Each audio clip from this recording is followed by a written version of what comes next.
ഗണേശൻ അച്ഛനെ ചതിച്ചു, പെങ്ങളെ സഹിച്ചു, അളിയനെ ചതിച്ചു, സിനിമാ നടി കൊടുത്ത ട്രസ്റ്റ് തുക മുഴുവൻ അടിച്ചു. NSS SNDP ഐക്യം നമ്മൾ കുറേ ചർച്ച ചെയ്തൊരു വിഷയമാണ്. പക്ഷെ അതിൽ നിന്നെല്ലാം വ്യത്യസ്തമായിട്ട് ഇപ്പോൾ വെള്ളാപ്പള്ളി നടേശൻ പത്രസമ്മേളനം നടത്തിയ സാഹചര്യത്തിൽ അദ്ദേഹം പറഞ്ഞതാണ് ഗണേഷ് കുമാറിനെ കുറിച്ച് വാക്കുകൾ. അതായത് SNDP NSS സഖ്യത്തിൽ എന്തോ ചതിവുണ്ട്, ഒരു ചതിവുണ്ട്, അത് മനസ്സിലാക്കാൻ കഴിയണമെന്ന് പറഞ്ഞ ഗണേഷ് കുമാറിന്റെ വാക്കുകളിലേക്കാണ് അദ്ദേഹം പോകുന്നത്. ഗണേഷ് കുമാറിനെ ഏറ്റവും വലിയ ചതിയനായിട്ടാണ് അദ്ദേഹം ഇപ്പോൾ മുദ്ര കുത്തിയിരിക്കുന്നത്. യഥാർത്ഥത്തിൽ എന്താണ് ആ സംഭവം? ഇപ്പോൾ ഗണേഷ് കുമാറിന്റെ കാര്യം എല്ലാവരും പറയുന്നുണ്ട്. ഇപ്പോൾ കഴിഞ്ഞ കുറച്ച് ദിവസങ്ങൾക്ക് മുൻപ് ചാണ്ടി ഉമ്മനുമായി ഒരു പോരാട്ടം നടത്തുന്നു. ഇപ്പോൾ 2 ദിവസം മുൻപാണെങ്കിൽ നമ്മുടെ തൃശ്ശൂർ MP ആയ സുരേഷ് ഗോപിയുമായി ഒരു നാണംകെട്ട പോരാട്ടം നടത്തി വെറുതെ ട്രോളുകൾ വാങ്ങിക്കൂട്ടിയിരിക്കുന്നു. അപ്പോൾ ഇത്തരത്തിലുള്ള പ്രശ്നങ്ങൾ നടന്നുകൊണ്ടേയിരിക്കുമ്പോൾ ഇദ്ദേഹത്തിന് അറിയാം, ഇദ്ദേഹത്തിനെ കേരള രാഷ്ട്രീയത്തിൽ ഒരു ചതിയനായി തന്നെയാണ് കാണുന്നത്. അതിപ്പോൾ അദ്ദേഹത്തിനെ ജയിപ്പിക്കാൻ വേണ്ടി കഷ്ടപ്പെട്ട് ഉമ്മൻചാണ്ടിയെ ചതിച്ച അദ്ദേഹത്തെ സോളാർ കേസിൽ പെടുത്തിയതൊക്കെ ഗണേഷ് കുമാറിന്റെ കൈയാണെന്ന് അടക്കമുള്ള പലരുടെയും വെളിപ്പെടുത്തലുകൾ നമ്മൾ കണ്ടിട്ടുണ്ട്. മൊഴിയടക്കം പുറത്തു വന്നിട്ടുണ്ട്. അദ്ദേഹമാണ് ആ കത്തിൽ ഉമ്മൻചാണ്ടിയുടെ പേര് എഴുതി ചേർത്തത് എന്നടക്കമുള്ള കാര്യങ്ങൾ നമുക്കറിയാം. അപ്പോൾ ഇത്രയും കുറ്റകൃത്യങ്ങൾ, ഇത്രയും നാണംകെട്ട പരിപാടികൾ കാണിച്ചിട്ടുള്ളൊരു വ്യക്തി വെള്ളാപ്പള്ളി നടേശനെ പോലെ ഒരാളെ പോയി ചൊറിഞ്ഞ് വാങ്ങേണ്ട ഒരു കാര്യവും ഉണ്ടായിരുന്നില്ല. വെള്ളാപ്പള്ളി ചതിയുടെ ഒരു ലിസ്റ്റ് ഇങ്ങനെ ഇറക്കി വിടുകയായിരുന്നു. വെറുതെ സിനിമാ മേഖലയിൽ ആരെയൊക്കെ ചതിച്ചിട്ടുണ്ട് വെറുതെ പോയിരുന്ന് വെള്ളാപ്പള്ളിയെ ചൊറിഞ്ഞിട്ട് NSS ആയിട്ട് ഇനി ഒരു പരിപാടി നടക്കില്ല എന്ന് പറഞ്ഞതേ ഉള്ളൂ. തുടങ്ങി അങ്ങോട്ടെ പുള്ളി ഇങ്ങനെ മറ്റേ ഇതാണ് എന്റെ മെനു എന്ന് പറഞ്ഞിട്ട്. അല്ല, ഗണേഷ് കുമാർ ഒരു പ്രസംഗം നടക്കുന്ന വേളയിൽ പറഞ്ഞാണ് ഇപ്പോൾ SNDP NSS ഐക്യം അത് നിർത്താൻ കാരണം, അല്ലെങ്കിൽ അത് കൂടാതിരിക്കുക, അത് സഖ്യപ്പെടാതിരിക്കാനുള്ള ഏറ്റവും വലിയ കാര്യം എന്ന് വെച്ചിട്ടുണ്ടെങ്കിൽ അത് വലിയൊരു ചതിവ് ഒളിഞ്ഞിരിപ്പുണ്ടായിരുന്നു. വെള്ളാപ്പള്ളി നടേശന് വലിയൊരു ചതിവായിരുന്നു എന്ന് അദ്ദേഹം പറഞ്ഞു. അപ്പോഴാണ് വെള്ളാപ്പള്ളി നടേശൻ പറയുന്നത് സിനിമാ മേഖലയിൽ ഗണേഷ് കുമാർ ചതിച്ചത് ആരെയൊക്കെയാണ് നിങ്ങൾക്കറിയാമോ? സ്വന്തം അച്ഛനെ ചതിച്ചു. അവസാനം അച്ഛൻ എന്ത് പറഞ്ഞു? ഇതെന്റെ മോനല്ല. അച്ഛൻ വരെ ചതിച്ചു. അച്ഛനെ ചതിച്ചു, അച്ഛൻ തള്ളി പറഞ്ഞു. ലാസ്റ്റ് ഭാര്യയുടെ അടി കൊണ്ട് മൂങ്ങിയ ഗണേഷ് കുമാർ. എന്നിട്ട് ഇങ്ങനെ ഓരോ ചതികളുടെ കാര്യങ്ങൾ ഇങ്ങനെ പറഞ്ഞുകൊണ്ടിരിക്കുകയാണ്. ഉമ്മൻചാണ്ടിയെ പോലൊരു മനുഷ്യനെ ചതിച്ച ഗണേഷ് കുമാർ. അപ്പോ ചതിയുടെ ഒരു ലിസ്റ്റ് ഇങ്ങനെ പുറത്തേക്ക് വരുമ്പോ ഗണേശൻ ഇത് വീണ്ടും പണിയായിക്കൊണ്ടിരിക്കുന്നത്. ഇതൊരു ആപ്പല്ലേ? അതെ, ഈ മുറിഞ്ഞിടം തന്നെ വീണ്ടും കുത്തിത്തോണ്ടുന്ന പരിപാടിയാണ് അദ്ദേഹം തന്നെ കാണിച്ചുകൊണ്ടിരിക്കുന്നത്. ഇപ്പൊ വെള്ളാപ്പള്ളി ചൊറിഞ്ഞാൽ അറിയാം, വെള്ളാപ്പള്ളിക്ക് ആരെയും എന്തും പറയാൻ ഒരു മടിയും ഇല്ലാത്തൊരു വ്യക്തിയാണ്. അദ്ദേഹം വായിൽ തോന്നുന്നത് പറയും, അയാൾക്ക് അറിയുന്ന കാര്യങ്ങൾ അയാൾ വിളിച്ചു പറയുകയും ചെയ്യും. ഇപ്പൊ കഴിഞ്ഞ ദിവസം സുരേഷ് ഗോപി ഒരു കോളേജിലെ ഒരു പ്രസംഗത്തിൽ അദ്ദേഹം പറയുന്നുണ്ട്, ഗണേശൻ മറന്നിട്ടുണ്ടാവും, പക്ഷെ ഉമ്മൻചാണ്ടിയെ ഞാനും കൂടി നിനക്ക് വേണ്ടി ഇവിടെ പ്രചാരണം നടത്താൻ വന്നിട്ടുണ്ടെന്ന് സുരേഷ് ഗോപി പറയുന്നുണ്ട്. അപ്പോൾ ഗണേഷ് കുമാർ ഇത് മറന്നതാണോ അതോ മനഃപൂർവ്വം മറന്നതായി ഭാവിക്കുന്നതാണോ എന്നുള്ളതാണ്. അല്ല, അതിൽ പറയുന്നുണ്ട്. അതായത് സുരേഷ് ഗോപിയെ ഗണേഷ് കുമാർ പത്തനാപുരത്തെ ജനങ്ങൾക്ക് മുന്നിൽ അഭിസംബോധന ചെയ്ത് സംസാരിക്കുന്നത് ആദ്യമായി പത്തനാപുരത്തേക്ക് വരുന്ന സുരേഷ് ഗോപിക്ക് സ്വാഗതം അങ്ങനെ പറഞ്ഞതാണ്. അപ്പോഴാണ് ഓർമ്മയുണ്ടോ ഈ മുഖന് എന്ന് സിനിമാ ഡയലോഗ് പോലെ ഗണേശ നീ ഓർക്കണം, ഞാനും ഉമ്മൻചാണ്ടിയും കൂടെ നിന്റെ ആദ്യത്തെ ഇലക്ഷന് ഇവിടെ വന്ന് നിനക്ക് വേണ്ടിയിട്ട് വോട്ട് പിടിക്കാൻ പോയത് നീ ഓർക്കണം. അത് മറന്നു കഴിഞ്ഞാൽ രണ്ടാമത്തെ ഇലക്ഷന് നിന്റെ കൂടെ നട്ടുച്ചയ്ക്ക് ഓപ്പൺ ജീപ്പിൽ കയറി വന്ന ഒരു രംഗം ഓർക്കണം. അതും കഴിഞ്ഞ് പത്തനാപുരത്ത് ഞാൻ ഒന്നും തന്നിട്ടില്ല എന്ന് പറയുകയാണെങ്കിൽ എൻ്റെ MP ഫണ്ടിൽ നിന്നും, ഞാൻ രാജ്യസഭാ മന്ത്രി ആയിരിക്കുന്ന സമയത്ത് എൻ്റെ ഫണ്ടിൽ നിന്നും ഞാൻ തന്ന ഒരു ഹൈമാസ് ലൈറ്റ് അവിടെ നിന്ന് കത്തുന്നുണ്ട്. അത് കത്തുന്നില്ലെങ്കിൽ അത് ഇവിടുത്തെ ജനങ്ങളുടെ കുഴപ്പമാണ്, ജനപ്രതിനിധികളുടെ കുഴപ്പമാണ് എന്ന് പറയുന്ന ഒരു സാഹചര്യം ഉണ്ട്. അപ്പൊ എന്താണെങ്കിലും കുറച്ച് ദിവസം ഒരു കാര്യമുണ്ട്, ഇതെല്ലാം കേട്ടിങ്ങനെ ചിരിച്ചുകൊണ്ടിരിക്കുന്ന ഗണേഷ് കുമാറിന്റെ ആശ ശരിയല്ലെന്ന് തോന്നുന്നു.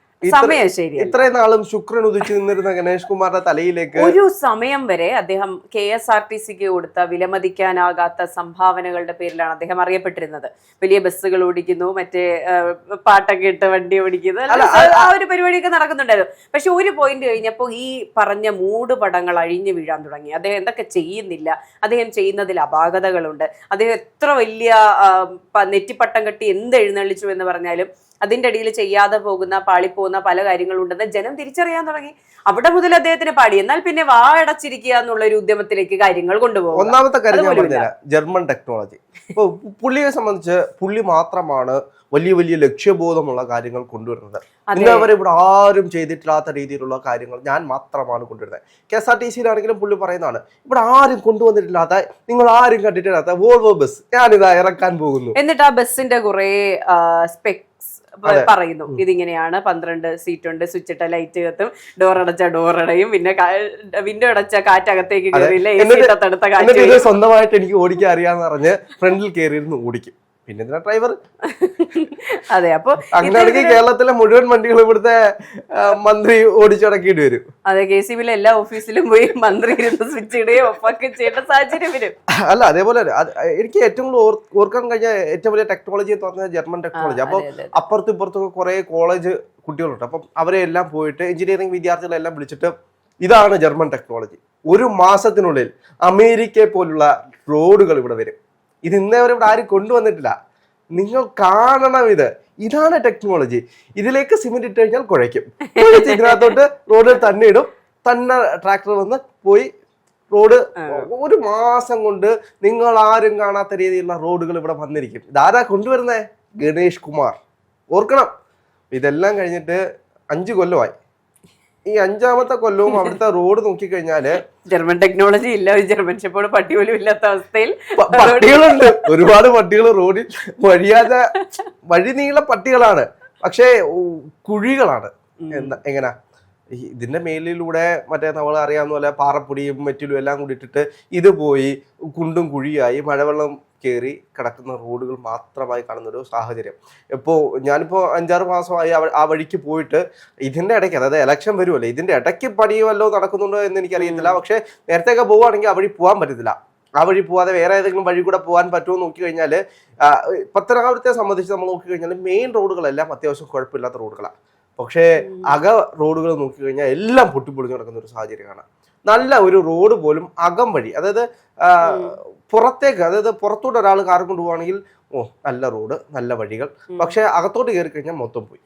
അതാണ് പത്തനാപുരത്തിന്റെ അവസ്ഥ നിലവിൽ പൊക്കൊണ്ടിരിക്കുന്നത്. അപ്പൊ ഇത് നമ്മളൊരു ബേസിക്കലി ഇപ്പൊ ഇടതുപക്ഷത്തെ എല്ലാ CPM-ന്റെ ഒക്കെ സുപ്രധാന നേതാക്കളൊക്കെ ചെയ്യുന്നത് സ്വന്തമായിട്ട് എന്തെങ്കിലും ചെയ്യാൻ പറ്റിയിട്ടില്ലെങ്കിൽ വായടച്ച് മിണ്ടാതിരിക്കുക എന്നുള്ളൊരു നയമെങ്കിലും അവരെടുക്കാറുണ്ട്. പക്ഷെ ഇത് അങ്ങനത്തെ പരിപാടിയൊന്നുമല്ല. സ്വന്തം ഭാഗത്ത് പാകപ്പിഴകൾ ഉണ്ടെന്നറിയാം, എന്നാലും കുറേ വെല്ലുവിളികൾ നടത്തുന്നു. വെറുതെ ഇരുന്ന ആൾക്കാരെ ചൊറിഞ്ഞ് പണി മേടിക്കുന്നു.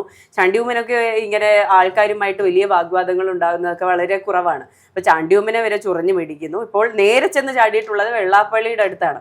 അദ്ദേഹം ഇത് നിർത്തുമെന്നും എനിക്ക് തോന്നുന്നില്ല. അദ്ദേഹത്തിന്റെ തുടക്കം മാത്രമാണ് ഈ പറഞ്ഞ ലിസ്റ്റ് എടുപ്പൊക്കെ. ഗണേഷ് കുമാറിന്റെ ഏറ്റവും വലിയൊരു രസകരമായിട്ടുള്ള കാര്യം എന്ന് വെച്ച് കഴിഞ്ഞാല് ഇപ്പൊ ഇവിടെ നിന്ന് നേരെ കാസർഗോഡ് വന്നു വെച്ചു. കാസർഗോഡ് വന്നിട്ട് ഏതെങ്കിലും KSRTC സ്റ്റാൻഡിൽ ചെന്നിട്ട് KSRTC സ്റ്റാൻഡിൽ കിടക്കും, ഇതാണ് ഒരു KSRTC സ്റ്റാൻഡ്, അതൊക്കെ ഞാൻ റെഡിയാക്കി തരും. അതായത് ഇങ്ങനെയല്ല ഒരു സ്റ്റാൻഡ് വരേണ്ടത്.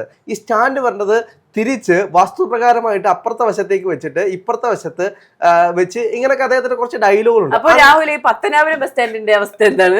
ബസ് സ്റ്റാൻഡ് ഉണ്ടോ എന്ന് ആർക്കും അറിയത്തില്ല. ബസ് സ്റ്റാൻഡിന്റെ അകത്തൂടെ പോകുമ്പോഴത്തേക്ക് ആളുകൾ ഇങ്ങനെ മൂക്ക് കുത്തി പോകേണ്ട ഒരു അവസ്ഥയാണ്. കാരണം ടോയ്ലറ്റ് ഇല്ല, ഒന്നുമില്ല, എല്ലാം ഓപ്പൺ ആയിട്ട് പൊട്ടിപ്പൊളിച്ച് നടക്കുന്ന ഒരു വഴിയോരം. ബസ് സ്റ്റാൻഡ് എന്ന് പറയാനൊന്നും പറ്റത്തില്ല. പക്ഷെ അദ്ദേഹം നടത്തുന്ന സോഷ്യൽ മീഡിയ വർക്കുകളിലെല്ലാം പറയുന്നത് എന്റെ ബസ്, ഞാൻ ഇറക്കുന്ന ബസ്സുകൾ പത്തനാപുരം സ്റ്റാൻഡിൽ നിന്ന് വരും, എന്റെ നാട്ടിൽ നിന്നാണ് ബസ് തുടങ്ങുക എന്നൊക്കെയാണ്. സ്റ്റാൻഡിൽ നിന്ന് കുഴപ്പമില്ല. കാരണം എന്ന് വെച്ച് കഴിഞ്ഞാല് പോകുന്ന വഴിക്ക് റോഡിൽ നിർത്തിയിട്ടിട്ട് KSRTC ബസ് സ്റ്റാൻഡ് പത്തനാപുരത്തെ ഏതെങ്കിലും വഴി നിർത്തിയിട്ടാൽ മതി, KSRTC ബസ് സ്റ്റാൻഡ് ആയല്ലോ. അതാണ് പത്തനാപുരത്തിന്റെ അവസ്ഥ നിലവിൽ. അപ്പോൾ ഇത്തരത്തിൽ ഒരുപാട് അദ്ദേഹം പറയുന്ന പല വികസന പ്രവർത്തനങ്ങളും നമ്മൾ ചെന്ന് നോക്കിക്കഴിഞ്ഞാൽ പൊട്ടി പാളീസായി കിടക്കുന്ന പല പദ്ധതികളും നമുക്കറിയാം. ഇപ്പോൾ ഒരു ആയുർവേദ കേന്ദ്രം നിർമ്മിച്ചിട്ട് അത് മൊത്തത്തിൽ മൂടോടെ പൊളിഞ്ഞു വീഴുന്നൊരു സാഹചര്യം ഉണ്ടായി. ആ സമയത്തൊക്കെ ഞാൻ അവിടെ ഉണ്ടായിരുന്നു. അപ്പോൾ അത്തരത്തിൽ ഒരുപാട് പദ്ധതികൾ, പൊട്ടിപ്പൊളിഞ്ഞു പോയ പദ്ധതികൾ നമുക്ക് പത്തനാപുരത്തേക്ക് എന്നാൽ കാണാൻ പറ്റും. പക്ഷെ അദ്ദേഹത്തിന്റെ വാഗ്വാദങ്ങൾ കേട്ട് കഴിഞ്ഞാൽ നമ്മൾ ഞെട്ടിത്തെരിച്ചു പോകും. അമേരിക്കയ്ക്ക് തുല്യമാണ് പത്തനാപുരം എന്നൊക്കെയാണ് അദ്ദേഹം പലപ്പോഴും പറയാറുള്ളത്. അപ്പോൾ എന്ത് തന്നെയാണെങ്കിലും അദ്ദേഹത്തിന്റെ ഒരു ചതികളുടെ പ്രിന്റ് ഔട്ട് എടുത്ത് വെള്ളാപ്പള്ളി നടേശൻ വെച്ചിട്ടുണ്ട്. ഇനിയും കൂടുതൽ ചൊറിയാൻ ചെന്ന് കഴിഞ്ഞാല് ഓരോന്നായിട്ട് നമ്മളെ CID മൂസയില് ദിലീപിന്റെ അടുത്ത് നിന്നിട്ട് എന്തൊക്കെ വേണം, പട്ടിക്ക് എന്തൊക്കെ മെനു വേണം എന്ന് പറയുമ്പോൾ ഇതാണ് മെനു എന്ന് പറയുന്ന കൊണ്ട് ഇങ്ങനെ എടുത്തോണ്ടിരിക്കും വെള്ളാപ്പള്ളി നടേശൻ. അതാണ് ഇപ്പൊ സംഭവിച്ചുകൊണ്ടിരിക്കുന്നത്. അതിന് മുതിരാതിരുന്നാൽ ഗണേഷ് കുമാറിന് കുറച്ച് നാളുകൂടി അതെ, നല്ല കാലമല്ല, ഒന്ന് ശ്രദ്ധിച്ചാൽ നന്നായിരിക്കും.